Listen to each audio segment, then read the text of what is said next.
Esse aqui é o vídeo 2 da teoria dos apegos, onde a gente vai explicar cada um deles separadamente. Hoje a gente vai falar sobre o apego ansioso. Como o próprio nome sugere, é sobre ansiedade. É sobre uma necessidade de antecipar algo que deveria acontecer lá na frente, agora. Você quer viver uma relação tão intensa quanto você viveria se você construísse uma relação para ter essa intensidade lá na frente, só que hoje. E talvez isso faça com que o outro fique um pouco com medo e se sinta invalidado dentro dessa relação. A gente vai explicar sobre.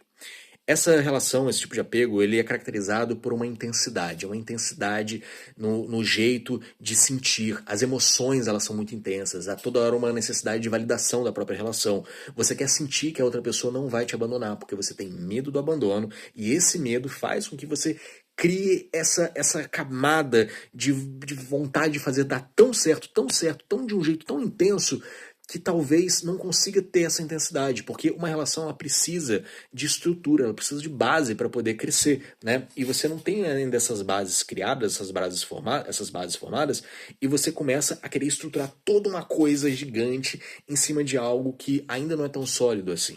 O outro lado, ele fica com medo, né? É sobre uma necessidade de você querer controlar essa relação. E como Montaigne já falava, a necessidade de você controlar uma relação, de querer controlar uma relação, expõe um medo seu, expõe a fragilidade dessa relação, expõe que você não consegue controlá-la. Então você tenta controlar exatamente porque você não controla. E nessa necessidade de querer controlar, numa hipervigilância, num hipercontrole sobre o que está acontecendo, vocês acabam não vivendo essa relação que deveria estar acontecendo. Porque dentro de uma relação monogâmica deveriam existir 3 pessoas: eu, você e nós. Só que você não deixa, porque eu é pouco, né? Você não quer. Eu vai embora.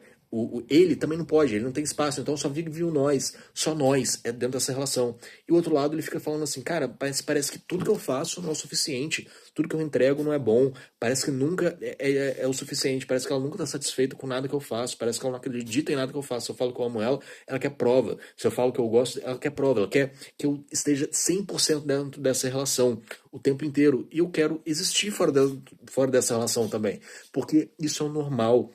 Eu, você e nós precisamos de existir dentro dessa relação. Tanto eu quanto você, a gente precisa de existir fora dessa relação para que nós tenhamos força para estar juntos. Só que você não deixa que isso aconteça. Você só quer viver o nós o tempo inteiro. Então é uma relação que algumas pessoas até gostam. Chegam e falam assim, nossa, eu nunca fui tão amado desse jeito, nunca fui tão intenso assim, porque é muita intensidade. Mas com o tempo você se cansa porque é tão intenso que você não consegue respirar e você não sente que tá gostoso estar ali.